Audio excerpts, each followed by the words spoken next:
Friends, if you are on LinkedIn, which I hope you're not because it's truly soul-sucking and you deserve better, you might have noticed that the conversations around the future of our craft, writing and tech, are more and more driven by a nervous and a worrying and a fearful undertone. And that only makes sense because we've all seen the layoffs happening over the past couple of years, and this trend seems to be only getting worse as AI tools advance, simply because more and more management representatives of tech companies seem to think that these tools can easily replace large parts of their writing and content design teams. Now today I don't want to talk about how naive and dystopian and utterly inhuman these developments are. I want to talk about how we as writers can prepare for what's to come and how we might still be able to thrive and build a successful career even in this environment. A career that can also be fulfilling, and I want to do that by offering you a new perspective on our craft, a cool, creative, strategic shift that we all might want to consider. So if you're curious about that, stick around.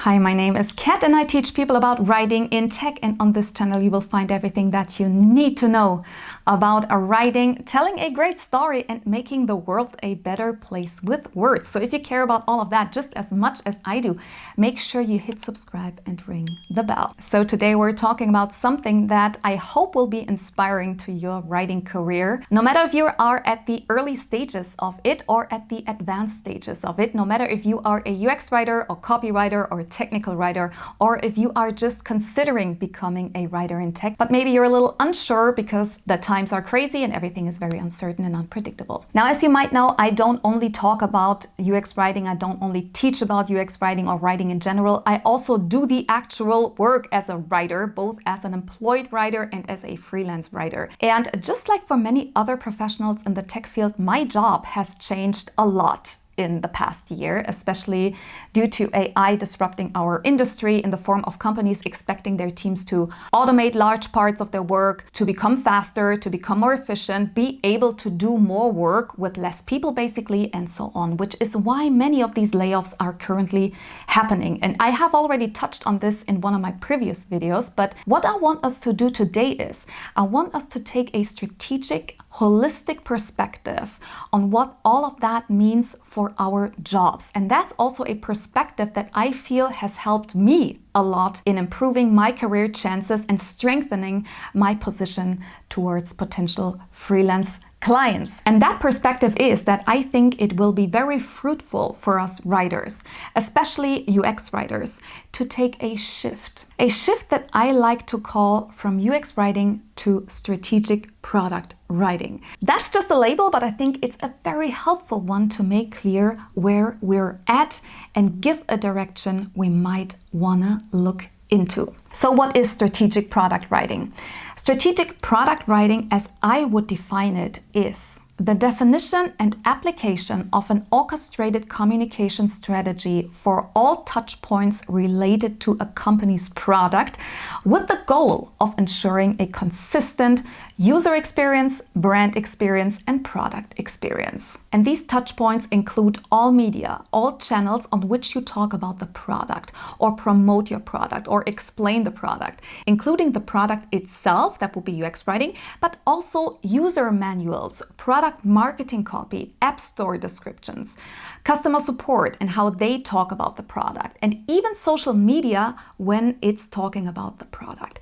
That means we're aligning all the little stops along the entire customer journey in their messaging, their storytelling, their tonality, and also in their functioning. And if that is too abstract or theoretical, let's look at an example and let's look at it from both the customer's perspective and the content designer's or writer's perspective to really understand why this shift can be useful for us.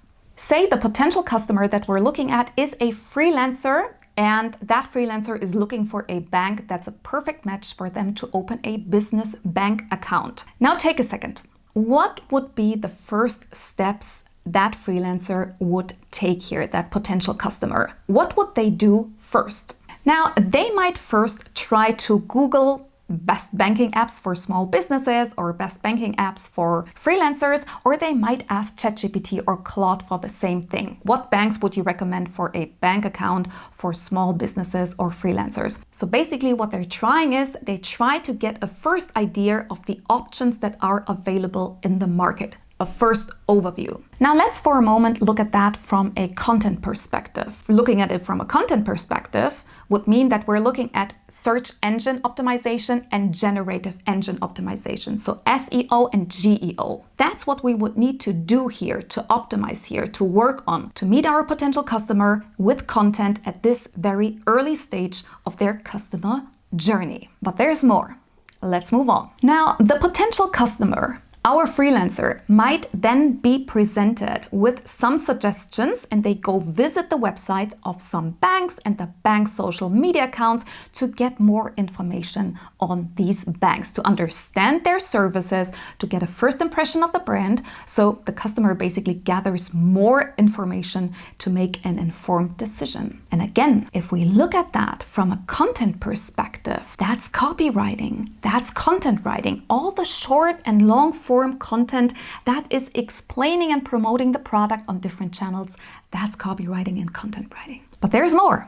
What happens next? The potential customer gathered the information from the brand's channels, but they also want to gather more information beyond that. They don't only want to rely on what the banks say about themselves, they also want to read real customer reviews.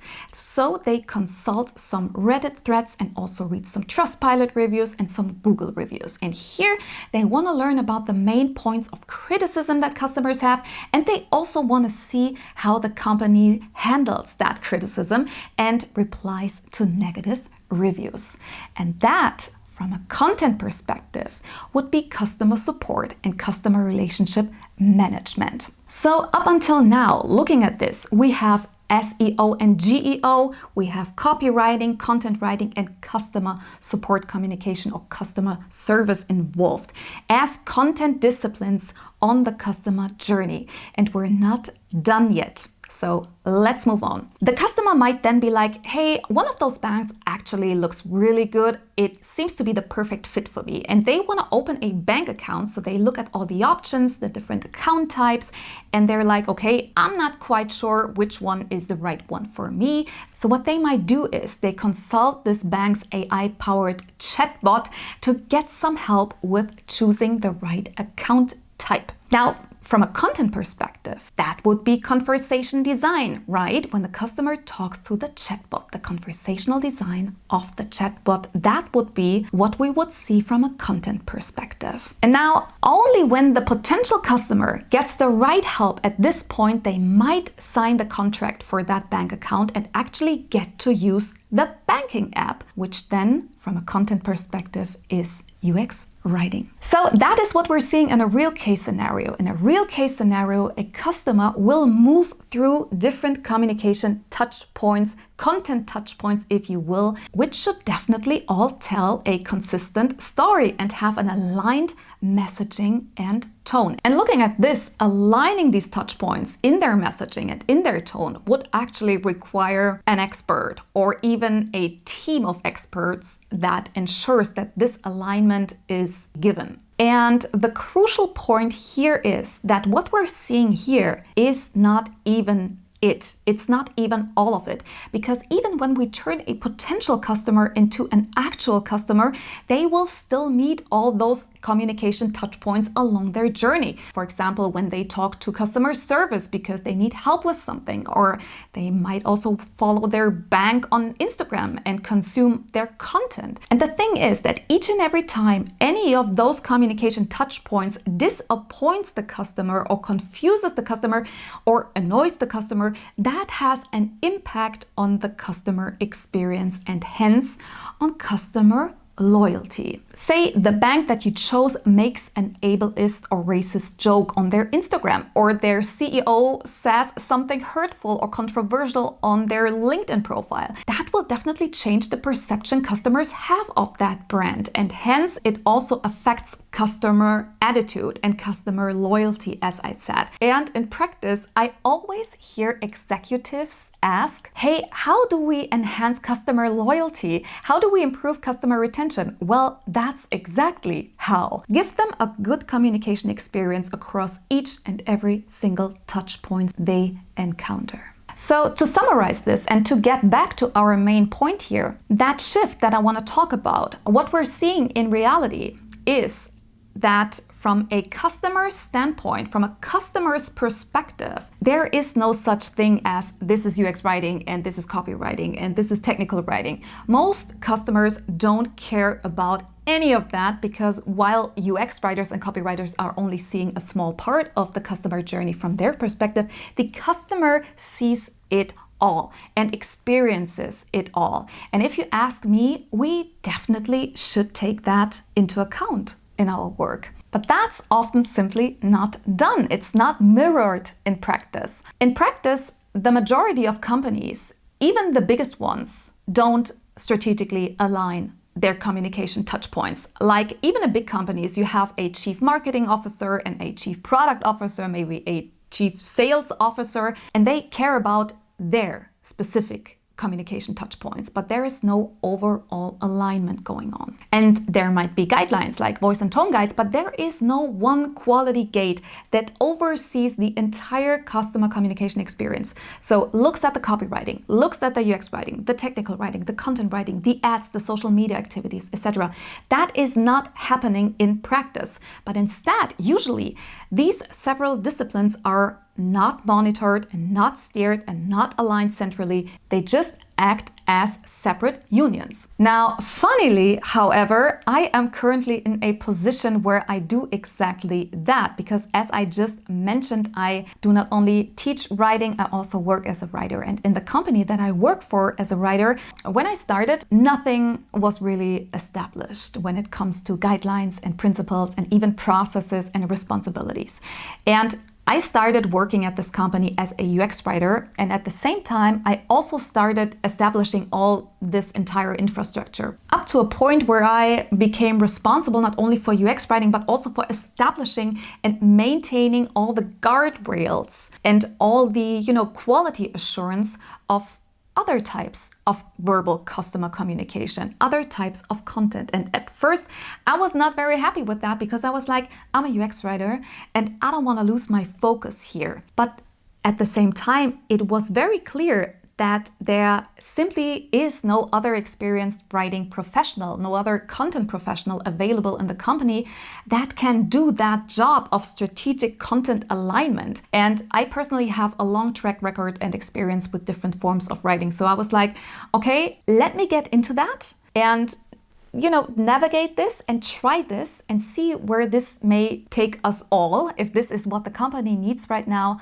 then I will try to do that. And what I can say now, having been part of the process and looking at the results of this process, I can say that not only does it now feel like a very natural advancement in my career, we're also achieving amazing results with that. We're able to perfectly align all the communication touch points in their messaging and their brand voice. They strategically build on each other and they support each other in their messaging and in the type of information they give. And it allows us to coordinate our communication efforts towards our users and customers in a strategic and smart way.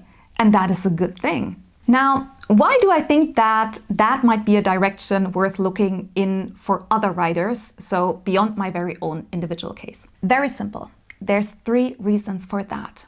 Number 1, because this shift takes into account the exact perspective of the actual customer or user or whatever you might want to call it here. Customers or users don't start their journey inside an app or a website. There's always a context, and looking at product writing only from within the product, that is too narrow of a scope to accurately represent the actual customer's view. Number 2, large parts of writing, the actual writing of the words, the content creation, will probably be to a large extent automated in the future. It will simply be done by AI, whether we like that or not. It's probably what companies will do and expect us to do. So we need to see where we can strategically shift to with our skills, level up to even. And I feel like as writers with expertise in creating experiences with words, this could actually be a really, really great career outlook. And number 3, the companies need it. And their brands deserve it. Like, have you seen some of the company communication out there? Like, why are your features named one thing in the copywriting and you give it a different name in the app? Like, why would you do that? Why would you give us a feature list in your pricing plan and then I can't find those features in the tools dashboard? Like, why? Why does your copywriting sell you as an inclusive brand? And when I download your running app, it's all performance driven and all about mileage and about pushing my limits and pressure and performance. Like, why is your storytelling not aligned? Why does your social media tell me that banking is simple with you, but when I receive an email from you, I need a dictionary to understand what you're saying? Like, some of your communication touchpoints are making promises that other communication touchpoints cannot keep. And you know what that is called from a customer's perspective? You know what that is called? That's called disappointment.